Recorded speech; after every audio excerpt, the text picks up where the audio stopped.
Di sholat itu kalau dikerjakan bisa berdampak pada percepatan terkabulnya doa. Minta apapun dijawab sepanjang maslahat. Makanya nanti untuk umat Nabi Muhammad, jangan tunggu panggilan sholatnya adalah panggilan langsung dari Allah. Minta, punya masalah apa? Aku selesaikan, kata Allah.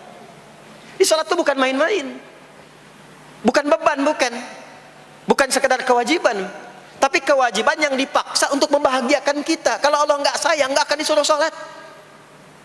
Pak, Bu, itu panggilan sholat. Perhatikan panggilan pertamanya, Al-Baqarah ayat 45. Wasta'inu bis sabri wassalah. Kata Allah, hei hambaku, kalau engkau punya masalah, sabar dulu, terima. Karena aku titipkan masalah itu kepadamu untuk meningkatkan kualitas hidupmu, bukan ingin membebanimu. Dan tidak mungkin aku uji engkau dengan masalah itu kecuali engkau mampu mengatasinya. La yukallifullahu nafsan illa wus'aha. Nah sekarang bawa itu lewat sholat, minta solusi kepada Allah. Terima dulu dengan sabar. Setelah itu belajar untuk meningkatkan kualitas hidup, dan bawa lewat sholat, minta solusi. Ternyata saat kita menunaikan sholat, itu diperintahkan oleh Allah, minta punya masalah apa. Makanya kita katakan, begitu Allah perintahkan, wasta'inu bis sabri wassalah. Hei, kalau punya masalah, terima dengan sabar, minta tolong, minta solusi kepada Allah lewat sholat. Maka ketika kita minta, kita robah kalimatnya dari wasta'inu, kata perintah, menjadi bentuk permohonan, fi'il mudhari. Iyyaka na'budu wa iyyaka nasta'in. Itu ketika Anda mengucapkan iyyaka na'budu wa iyyaka nasta'in, fikihnya begini, ucapkan di lisan, hadirkan dalam hati dan pikiran kita masalah apa yang sedang kita rasakan. Minta kepada Allah solusinya. Minta. Jadi bukan sekedar diucapkan. Karena hadis qudsinya berbunyi begini, hadis qudsinya. An Abi Hurairah radhiyallahu ta'ala anhu qala, qala Rasulullah sallallahu alaihi wasallam, qala Allah azza wa jalla, Allah berfirman. Saya langsung saja ke bagian kalimat iyyaka na'budunya. Idza qala al-'abdu, kalau seorang hamba berkata dalam salatnya, iyyaka na'budu wa iyyaka nasta'in. Ya Allah, sekarang hamba salat kepadamu, ibadah hanya kepadamu, seperti yang kau perintahkan. Maka hamba memohon kepadamu, ya Allah, seperti yang kau janjikan. Wa iyyaka nasta'in. Lalu hadirkan dalam benak kita, ya Allah, engkau maha tahu sebelum hamba ungkapkan. Hamba punya persoalan ini. Mohon kepadamu, ya Allah, hilangkan semua masalah itu. Berikan hamba solusi yang terbaik. Berikan hamba keberkahan darimu. Itu sekilas hadir dalam jiwa kita. Maka apa yang terjadi? Qala Allah azza wa jalla, dijawab kalimatnya itu, hadza baini wa baina 'abdi wa li 'abdi ma sa'al. Ini perjanjian antara aku dengan hambaku. Kalau hambaku benar sholatnya sampai kalimat ini, apapun yang dia mintakan sekarang, aku akan kabulkan. Sepanjang itu ada maslahat untuk dirinya. Dicontohkan itu oleh Nabi Zakaria. Beliau itu minta saat berdiri, Pak, bukan saat sujud. Dimulai dari berdiri, nanti akumulasinya saat sujud. Itu berdiri aja, kalau benar mintanya dikabulkan. Tidak menunggu selesai sholat. Dan ada fikihnya, nggak sembarangan, ada fikihnya nanti. Ada fikihnya, ya, ada tuntunannya. Poinnya adalah sholat itu solusi. Makanya jangankan Nabi yang tadi saya sebutkan, Nabi Ismail, itu saking pentingnya sholat, wasiat beliau yang diviralkan di Al-Quran untuk semua keluarganya, sholat. Ada di Quran surah 19 Maryam ayat 55. Wa kana ya'muru ahlahu bis salah. Kata Allah, dan tercatat Ismail itu pernah berwasiat meminta semua keluarganya, hei, sholat. Jadi kalau kita mau urut sampai ke atas, semua sholat. Muhammad sallallahu alaihi wasallam bin Abdullah bin Abdul Muttalib bin Hashim bin Abdul Manaf bin Qusay bin Murrah bin Kilab bin Ka'ab bin Ghalib bin Fikir bin Malik bin Nadar bin Kinana bin Khuzaimah bin Mudrikah bin Ilyas bin Nizar bin Mudar bin Ma'ad bin Adnan bin Addi bin Adri bin Muqawwam bin Nahur bin Tarikh bin Ya'rub bin Yasjub bin Nabit bin Ismail alaihi salam bin Ibrahim alaihi salam bin Azar atau bin Nahur bin Abir bin Kinan bin Arfakhshad bin Sam bin Nuh alaihi salam bin Mikhlail Matusyalah bin Kinan bin Anwas bin Thith bin Adam alaihi salam. Semua salat. Coba ulangi itu. Semua salat. Para nabi salat, para rasul salat. Anda bukan nabi, bukan rasul, nggak mau sholat dan pengen mudah hidupnya, pengen masuk surga Firdaus lagi. Anda sehat? Jadi ini pentingnya salat itu bukan cuma kewajiban, tapi diwajibkan, dipaksa dengan wajib itu supaya bahagia, supaya falah. Makanya kalau ada panggilan azan, cara memahaminya ini falah. Oh, ini solusi saya di sini nih. Kebahagiaan saya ada di sini. Kesuksesan saya ada di sini. Ya, makanya ketika dipanggil oleh muadzin, hayya 'alas shalah, labbaik, siap saya. Di sini. Ini poinnya. Nah, saya sambungkan kembali, ya. Ketika seseorang dilatih lewat salat dan sudah mulai tersambung dengan Allah Subhanahu wa taala, maksudnya ingat Allah, tertatalah semua aktivitasnya. Maka berubahlah lewat salat ini, lewat latihan ini, semua kegiatannya berubah, didorong menjadi amal soleh. Karena itu, setiap orang yang salatnya benar, yang pertama dianugerahkan oleh Allah kepada orang salat itu bukan dunia. Bukan dunia. Tapi perubahan perilakunya menjadi lebih baik. Jadi bukan kaya dulu. Ya. Abdurrahman bin Auf tuh hijrah masuk Islam, dilatih sholat, malah hartanya hilang semua, dirampas. Ya. Tapi setelah itu jadi apa? Jadi orang paling kaya. Ya. Abu Bakar As-Siddiq, Utsman bin Affan, Umar bin Khattab, pertama kali masuk Islam kan latihannya sholat. Apakah langsung kaya? Jadi pemimpin? Jadi diplomat? Amr bin As bisa ekspedisi dari Afrika Utara sampai ke Syam? Tidak. Yang diberikan apa? Perubahan perilaku dulu. Dihilangkan sifat-sifat buruknya, dijaga dengan kemuliaan. Jadi dua sumber yang menjadikan manusia itu buruk dalam nafsunya, itu ada dua. Di nafsu itu nanti punya dorongan untuk mengarahkan kepada yang buruk, namanya fujur. Lawannya nanti takwa. Lawannya takwa. Di Quran surah Asy-Syams surah 91 ayat 7 sampai 10, wa nafsi wa ma sawaha fa alhamaha fujuraha wa taqwaha. Nah, fujur itu nanti yang membisikkan, mengarahkan kepada hal-hal yang negatif. Itu yang ditunggangi oleh setan. Setan memberikan was-was itu ke nafsu, ke fujurnya. Alladzi yuwaswisu fi sudur innas. Di dalam sudur ada qalbu, di dalam qalbu ada nafas, di dalam nafas ada fujur. Fujur itu yang digoda. Maka keluarlah kemudian dua hal. Yang pertama ada yang disebut dengan fahsya. Fahsya itu dorongan dari syahwat untuk berbuat yang menyimpang. Pornografi, porno aksi, LGBT, kata-kata jorok, itu fahsya. Nanti temannya adalah mungkar. Mungkar itu keburukan yang diingkari, ditolak oleh hati, sumbernya nafsu perut dan akal. Mencuri itu mungkar, merampok itu mungkar, korupsi, membunuh, menipu itu mungkar. Jadi sumber keburukan itu cuma dua. Kalau bukan fahsya, itu mungkar.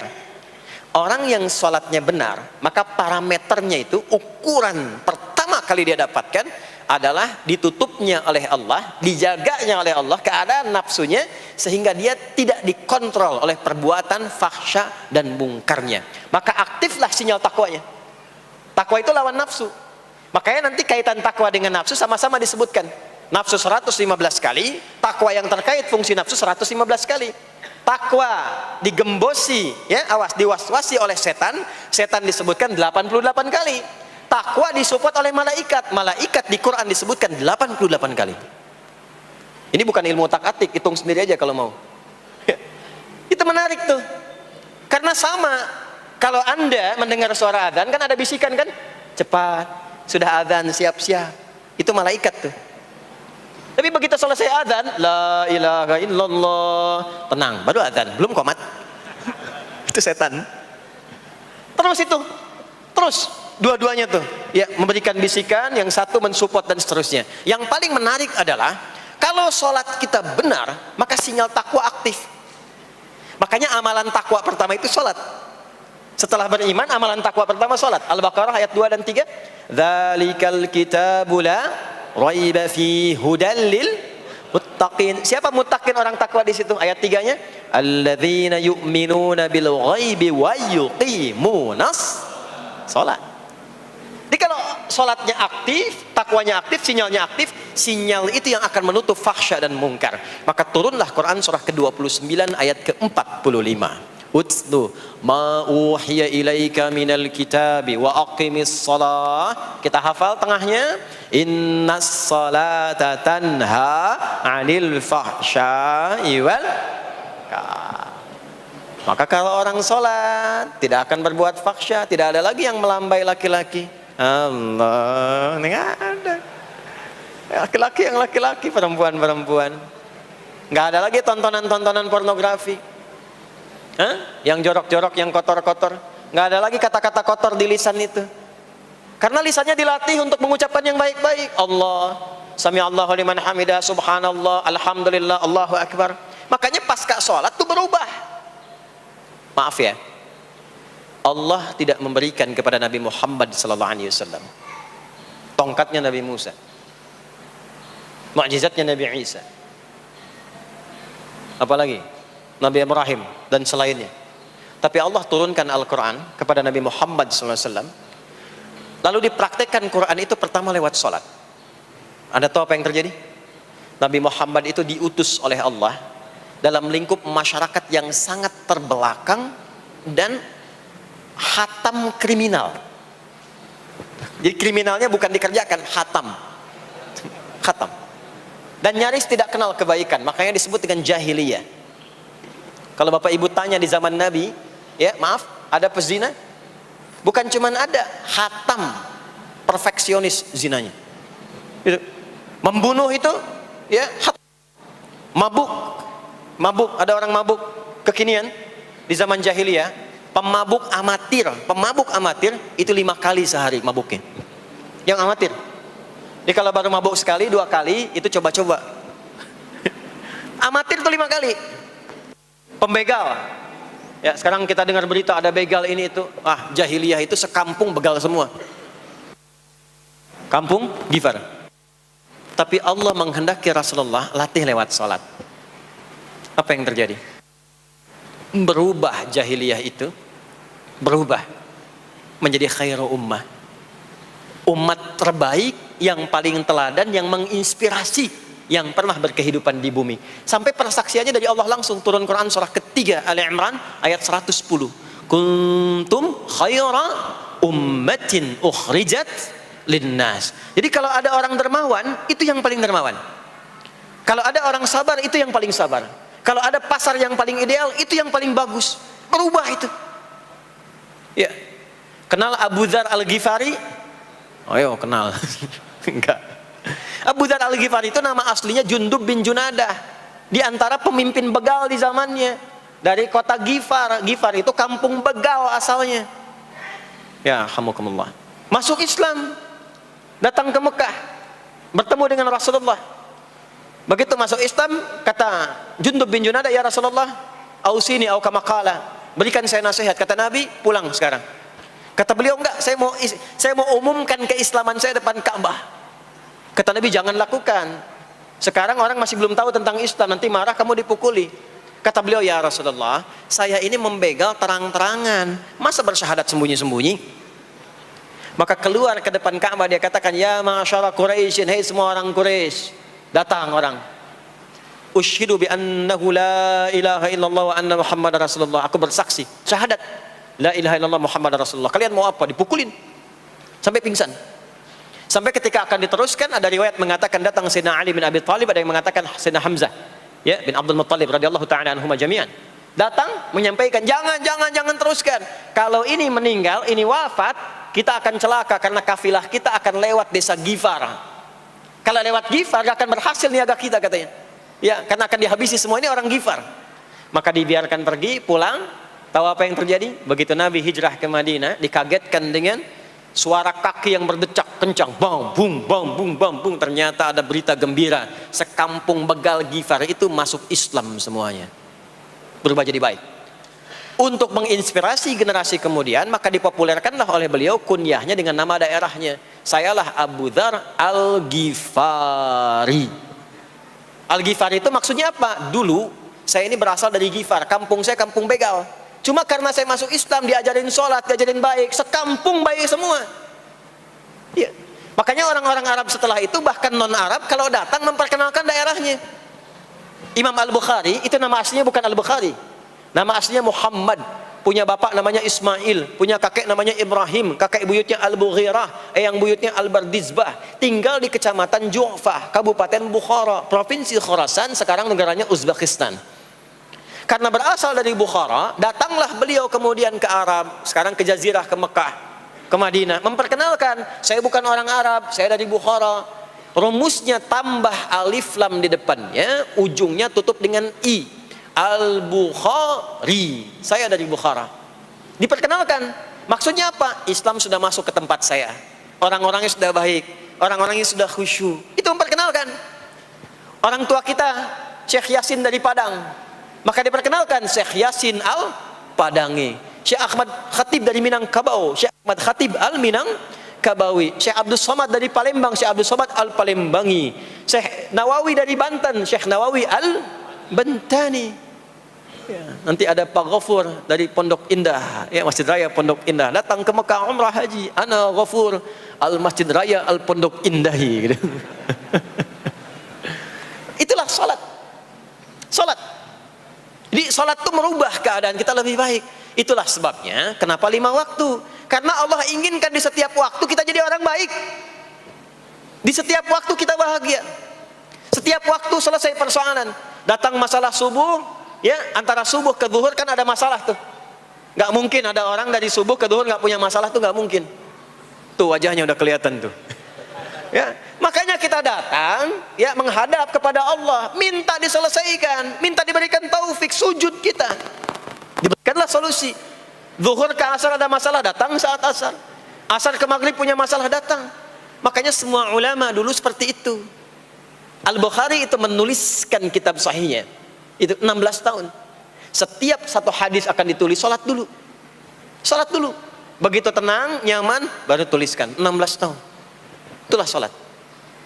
Nah, dari sekian waktu yang 5 kali itu, ada waktu yang spesial. Waktu spesial inilah yang ingin saya bahas, yang tadi disampaikan dalam pengantar sambutan. Jadi ini inti yang mau saya katakan. Ini barusan muqaddimah tuh. Barusan muqaddimah. Baik. Kan kita salat berapa kali sehari? Kita hitung. 1, subuh. 2, zuhur. 3, keempat, yang kelima, isya. Berapa jumlah rakaatnya? 17. Baik ya. Itu nomor telepon untuk koneksinya. Koneksi kita dengan Allah nomornya catat ya. 24434. Ya. Kalau ditanya berapa nomor koneksi dengan Allah? 24434. Subuh 2, zuhur 4, asar 4, maghrib 3, isya 4. 5 waktu kan? Baik. Di 5 waktu ini kita dijaga, diinginkan menjadi hamba yang baik, bahagia, nggak lekat dengan masalah, tuntas semua. Saking sayangnya Allah sama kita. Kalau nggak sayang nggak disuruh sholat. Itulah sebabnya ketika diperintahkan menunaikan waktu sholat, diberikanlah gambaran waktunya. Tapi yang jadi persoalan kita sekarang yang akan dibahas, di antara sekian waktu itu ada waktu-waktu yang spesial. Ada waktu-waktu yang spesial. Dari mulai subuh ke isya itu ada yang dispesialkan oleh Allah karena ada bonus berlipat di dalamnya. Waktu apakah itu? Mari kita bacakan dulu mulai dengan Quran surah kedua ayat 238. Paling kanan sebelah atas di mushaf standar. A'udzubillahi minasyaitonirrajim. Bismillahirrahmanirrahim. Mohon izin saya agak lambatkan sedikit ritmenya karena ini inti yang mau kita bahas. Tadi muqaddimah makanya saya percepat ya. Hafizu 'alas salawati was-salatil wusta wa qumu lillahi qanitin. Hafizu. Kalau Bapak Ibu lihat mushaf terjemah, diterjemahkannya dengan jagalah. Jagalah itu ihfazu, hafidha yahfaz. Tapi kalau ada alif setelah hafizu, itu berarti fi'il madhinya, pastennya, akar kata kerjanya hafadha, yuhafidhu. Alifnya mufa'alah, bermakna saling. Jadi mengartikannya begini, hafidhu 'alas salawati. Hei, hendaklah kalian saling menjaga waktu sholat. Kalau saling itu sendirian atau banyakan? Banyakan. Jadi kalau bapak di rumah ada 5 orang, bapak, ibu, dan 3 orang anak, maka jangan soleh sendirian, Pak. Ingatkan anaknya, ingatkan istrinya. Istri bangun duluan, ingatkan suaminya. Makanya waktu sholat itu Maaf, jangan cuma disandarkan pada azan yang kita dengar di masjid, harus hafal. Bahkan nanti gini, di Quran surah keempat ayat 103 itu, di ujung ayatnya, itu ada penanda ciri standar orang beriman. Maaf. Kita tanya dulu nih, kita beriman tidak hari ini? Halo, beriman? Hati-hati ya, karena kata Nabi ada yang subuh beriman, sorenya sudah kufur tuh. Ya, yusbihu mu'mina wa yumsi kafira. Hati-hati ya. Yuk, apa ciri orang beriman tuh? Iman itu konfirmasinya bisa didapatkan satu melalui suara adzan. Adzan itu sama dengan penanda waktu sholat. Tahu dari mana iman itu bisa dicek dengan suara adzan? Quran surah ke-8 Al-Anfal di ayat yang kedua. Innamal mu'minuna alladzina idza dzukirallahu wajilat qulubuhum. Sungguh insan beriman itu ciri standarnya bisa dilihat. Kalau disebutkan nama Allah, ada konfirmasi iman dalam hatinya. Jadi iman itu letaknya di kolbu. Nanti konfirmasinya lewat suara adzan, dipanggil, disebutkan nama Allah. Makanya disebutkan nama Allah 5 kali dalam sehari untuk mengecek iman ada enggak dari subuh sampai isya. Ya, Allahu Akbar, Allahu Akbar.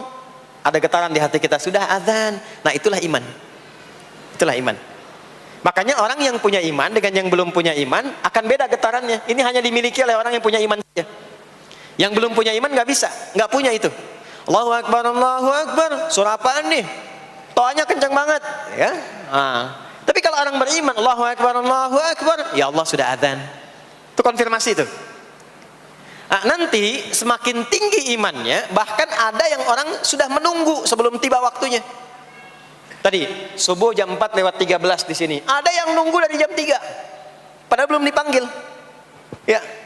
Masya Allah. Di Bekasi 4 lewat 9. Allahu Akbar, Allahu Akbar. Azan. Ingat dia. Nah, itu ciri beriman. Cuman imannya standar. Jadi bukan iman yang kuat. Standar. Kuat belum, lemah tidak. Allahu Akbar, Allahu Akbar. Jam 4 lewat 9. Jam 3 sudah bangun. Nunggu itu. Iman yang kuat. Masya Allah. Ada yang baru subuh dan nunggu isya. Tunggu. Kuat. Ada yang sudah qomat, sudah la ilaha illallah, belum kepanggil, dipanggil 4 lewat 9, dia baru bangun jam 9 lewat 4.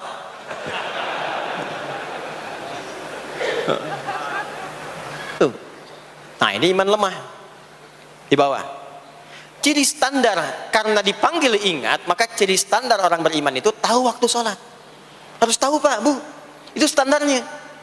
Itu ada di Quran surah keempat, di akhir ayat 103. Inna salata kanat 'alal mu'minina kitaban mawquta. Kalau pakai terjemah balaghah itu bunyinya begini, sungguh orang beriman itu pasti tahu waktu sholat.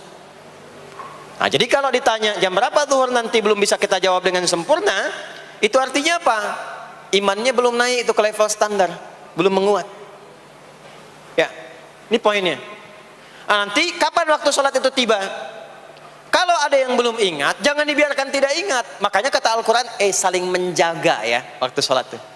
Jangan sampai di keluargamu, ada temanmu, kolegamu, bahkan tetanggamu itu nggak tahu waktu sholat. Bahkan nggak sholat, itu bahaya. Kalau memang sayang sama anak, ingatkan. Sayang istri dengan suami, ingatkan. Tanda istri beriman yang cinta dengan suaminya, tanda pertamanya ketika mengingatkan suaminya pada semua hal yang disukai oleh Allah. Begitu sebaliknya. Maka kata Al-Quran, hafidhu, saling menjaga waktu sholat. Disebutkan di situ alas sholawat. Bentuknya begini. Tulisannya alif, lam, waw, alif, ta maftuha begini. Alas,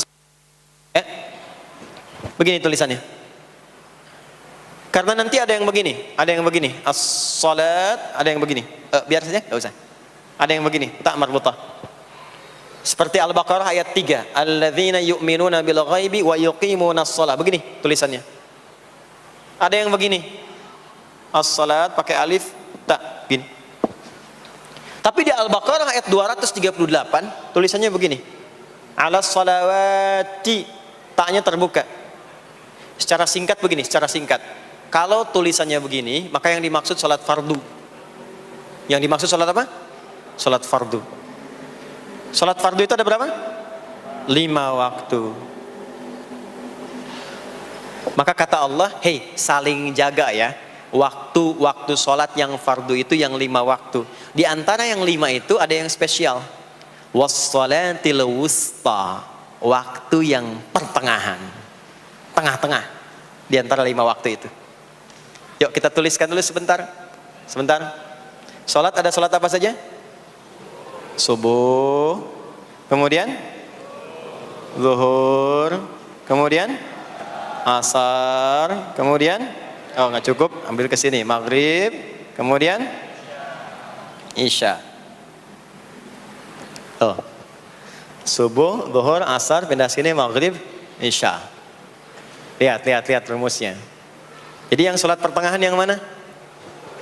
Jangan lihat tulisannya itu, ya, karena subuh di tengah-tengah disebutnya subuh ya. Sholat pertengahan yang mana? Asar apa subuh? Subuh apa asar? Apa dalilnya? Kita pakai dalil. Nah, sholat pertengahan itu disebutkan oleh Nabi itu ada 2. Ada subuh dan asar. Qala Rasulullah sallallahu alaihi wasallam yata'aqabuna fiikum malaikatul laili wa malaikatun nahari fi salatil asri wa fi salatil fajri. Berebut semua malaikat yang bertugas di siang dan malam, berebut membersamai kita. Kalau berebut itu artinya kalau ada yang berdoa diaminkan, kalau ada yang mohon ampun diistighfarkan oleh malaikat. Jadi malaikatnya minta kepada Allah, ya Allah ampuni si fulan, ya Allah ampuni si fulan, ya Allah si fulan, dan seterusnya sampai selesai. Itu khusus di salat asar dan salat subuh. Sampai kemudian thumma yas'aduna ila sama', kemudian mereka para malaikat itu kembali bertugas masing-masing, lalu Allah mengonfirmasi kepada mereka untuk menunjukkan kebenaran tugas malaikat yang tidak bermaksiat. Allah Maha tahu tentang hambanya, Maha tahu. Tapi Allah ingin menunjukkan kepada kita apa yang benar dari lisan malaikat itu, yang nggak pernah berdusta. Ya, maka Allah bertanya kepada malaikat, bagaimana keadaan hambaku ketika engkau tinggalkan? Maka disampaikan oleh malaikat itu, ya Allah, aku meninggalkan hambamu si fulan, dia sedang menunaikan ibadah, dia sedang sholat kepadamu, dan khusyuk berdoa, dan seterusnya. Maka apa jawabannya? Saksikanlah, ketika malaikat menyampaikan sedang ibadah, maka turun bonus dari Allah untuk mengampuni dosa si hamba itu. Itulah manfaatnya waktu pertengahan. Waktunya disebutkan di hadis ini asar dan subuh. Antara asar dan subuh itu masih ada yang unggul, ada yang istimewa lagi. Apa yang istimewa? Antara asar dan subuh yang istimewa terletak di subuhnya.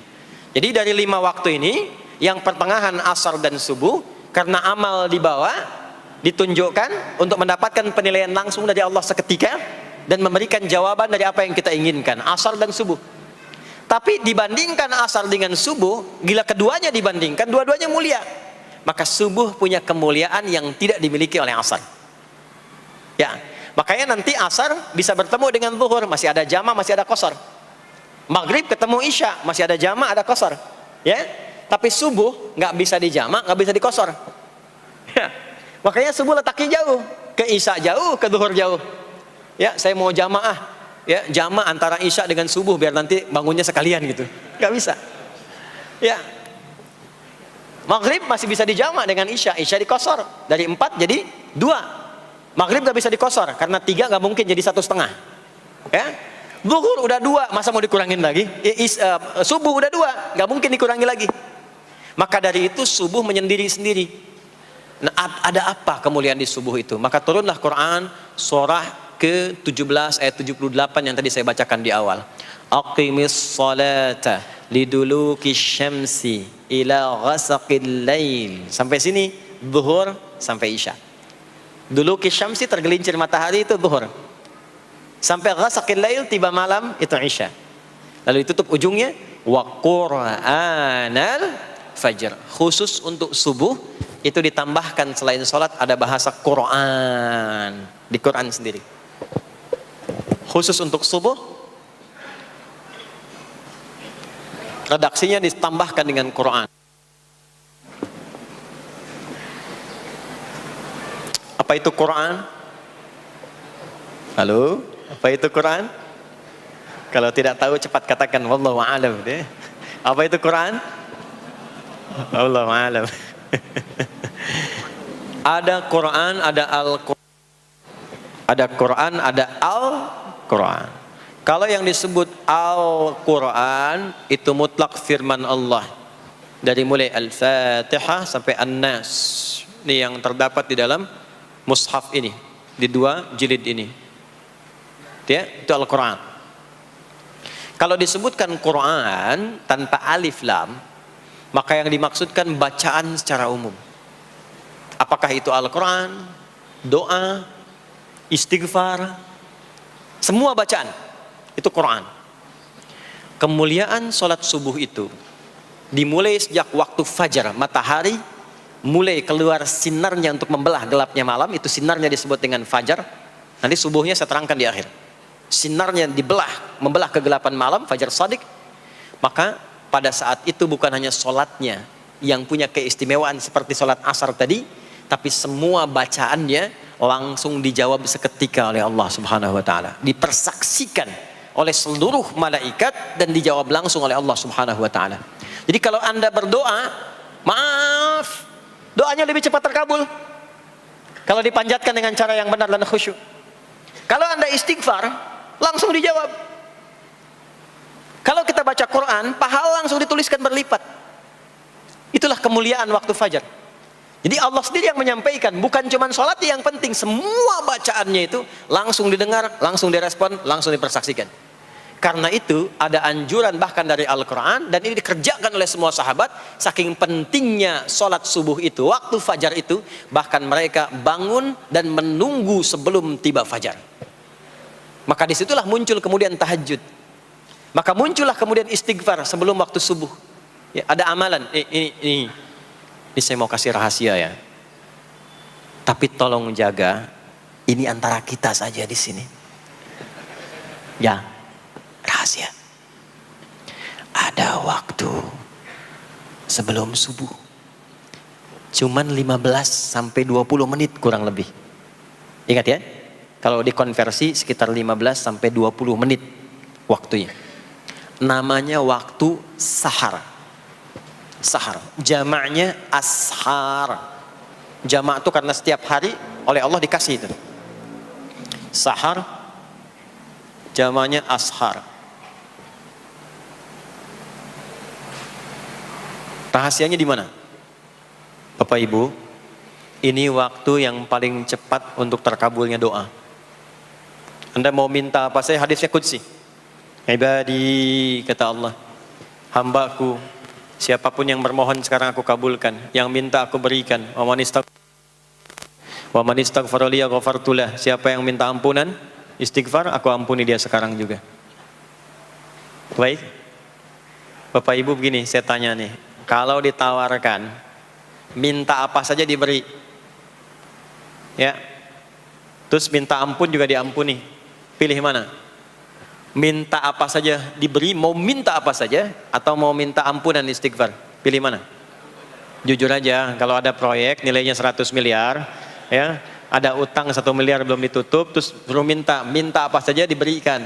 Pilih mana? Minta 100 miliar, potensi dikabulkan, atau minta diampuni dosa? Pilih mana? Pilih salah satu, nggak usah dua-duanya. Oh, ada tawaran dikasih 100 miliar atau diampuni dosa, pilih mana? Ampuni dosa. Pelan banget ya. Kata ibu kalau bisa dua-duanya gitu. Coba, kalau ada rumus begini, Anda disuruh memilih apakah dunia dan seisinya atau memilih ampunan Allah, maka pilih ampunan Allah. Karena nanti ada rahasia yang kedua. Banyak rahasia ini. Ada rahasia istighfar. Istighfar itu kalau sudah menyatu dengan jiwa kita, sudah terbiasa maksudnya. Biasa istighfar, dan jadi karakter, jadi kebiasaan. Bukan hanya pasca sholat, di mobil istighfar, di kantor masuk istighfar, sudah kebawa, udah refleks itu. Faidah keutamaan untuk orang yang rajin istighfar itu ada 2.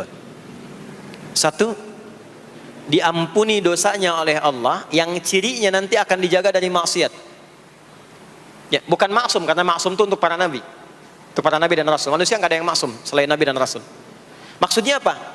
Diberikan petunjuk oleh Allah untuk menjaga diri. Sehingga ketika dosanya diampuni, dia nggak berbuat dosa itu lagi.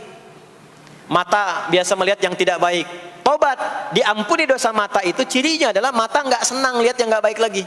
Itu dosa mata diampuni. Ciri tobat diterima.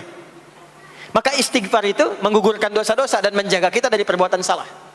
Yang kedua, orang yang sudah terbiasa beristighfar, itu doa cepat dikabulkan bahkan sebelum ia memintanya dan memohonkannya. Sebelum melafazkannya, itu bisa terjadi Allah sudah mengabulkannya. Itulah kemuliaan istighfar. Nah, orang-orang yang istighfar menunggu waktu datangnya fajar, itu mendapatkan kemuliaan langsung dari Allah, sampai dikatakan di Al-Quran, disebutkan sebagai orang-orang yang akan menghuni taman surga yang sekarang sedang beraktivitas di dunia. Itu ada di Quran surah ke-51 ayat 15 sampai 18. Yang istighfarnya di ayat 18. Ya, jaminan surganya ayat 15, 16, 17-nya tentang tahajud. Innal muttaqina fi jannatin wa 'uyun akhidhina ma atahum rabbuhum innahum kanu qabla dhalika muhsinin. 17-nya kanu qalilan minal laili ma yahja'un. Bahkan nunggu waktu sahar, nunggu subuh, tahajud dulu. Kemudian 18-nya wabil ashari hum yastaghfirun. Istighfar. Istighfar, istighfar, istighfar. Sampailah tiba dia waktu fajar subuh. Ya.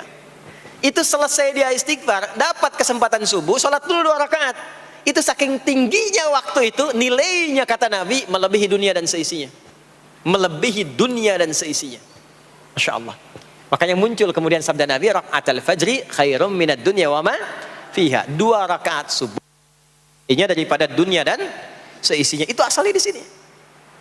Jadi memang subuh itu masih diperjuangkan. Dan subuh itu generatornya, kalau subuh sudah bisa konsisten, yang lainnya ikut. Subuh itu kalau sudah konsisten, subuh ke masjid jamaah subuh jamaah, bangun tahajud, istiqamah, istighfar. Itu kalau subuhnya sudah bagus, yang lainnya ikut. Ya. Makanya ada kaum yang sekarang sangat khawatir jumlah orang Islam kalau sholat subuh itu seperti sholat Jumat. Sangat takut itu. Ya, ada ini viral kisahnya, viral. Saya nggak ceritakan pun Anda bisa dengar. Ya, jadi ada golongan orang Yahudi yang selalu mengamati jamaah sholat subuh umat Islam. Dan dia melihat, ya, ketika mulai ramai, dia mulai katakan, kenapa Anda selalu mengamati itu? Ya, sebab kami lihat kalau jumlah jamaah subuhnya sudah seperti sholat Jumat, itulah kemakmuran, kebangkitan dan kebaikan umat Islam akan tumbuh kembali. Jadi akan berpengaruh kepada yang lainnya. Itulah mudah-mudahan kegiatan perjuangan subuh, ya, ada pejuang subuh baik di Masjid Raya Pondok Indah, di masjid-masjid yang lainnya, memberikan keberkahan kepada kita, dan puncaknya adalah perubahan pada perilaku. Jadi kalau cuma berjuang datang subuh tapi tidak merubah perilaku, ada yang salah dengan itu semua. Ada yang tidak tepat, ada yang belum sempurna. Itu yang bisa kita sampaikan sebagai kajian pembuka kita di kesempatan kali ini. Mudah-mudahan ada manfaat yang bisa kita dapatkan. Kesimpulannya adalah salat adalah inti amalan kita yang bisa merubah alur kehidupan kita dunia dan akhirat. Salat kunci kebahagiaan, salat kunci kesuksesan, salat kunci datangnya rahmat Allah Subhanahu wa taala. 2, Allah meminta kita menunaikan salat 5 kali dalam sehari untuk memudahkan semua urusan kita di setiap waktu dalam sehari itu. Dan yang ketiga, di antara sekian 5 waktu itu ada waktu-waktu yang istimewa, yaitu asar, dan yang paling istimewa adalah subuh ataupun fajar. Mudah-mudahan kita bisa konsisten menunaikan dan menjaga waktu salat itu sampai kita pulang kepada Allah dalam keadaan husnul khatimah. Sementara itu yang disampaikan. Baik, mudah-mudahan ada keberkahan dari apa yang telah disampaikan. Pasti apa yang saya sampaikan pasti ada salah. Pasti ada yang kurang tepat. Pasti ada yang keliru disampaikan. Mohon diingatkan supaya saya koreksi. Tinggalkan yang salahnya, ambil yang benar, yang baik, yang kira-kira bisa diamalkan. Jauhi hal-hal yang bisa menjauhkan kita dari Allah. Dan semoga kita semua diwafatkan dalam keadaan husnul khatimah insya Allah.